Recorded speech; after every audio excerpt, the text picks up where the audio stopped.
the Chief Justice respects all religions, but mocks only one of them.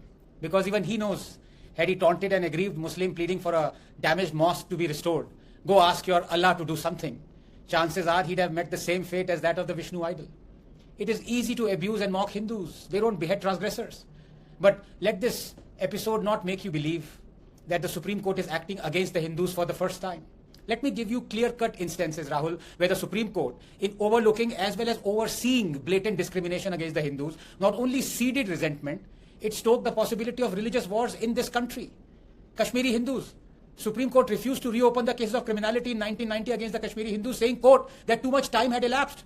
This after the same Supreme Court constituted an SIT to look into the cases of criminality in 1984 against the Sikhs. That happened 6 years before the Kashmiri Hindu genocide.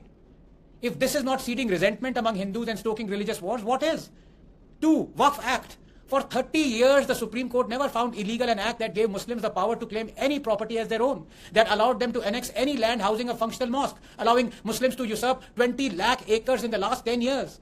If this is not seeding resentment among Hindus and stoking religious wars, what is? 3. State control of temples. How can the state be secular and at the same time control only Hindu places of worship? Why doesn't the Supreme Court, in the interest of equality it so cherishes, ask the state to control mosques as it does temples? If this is not seeding resentment among the Hindus and stoking religious wars, what is?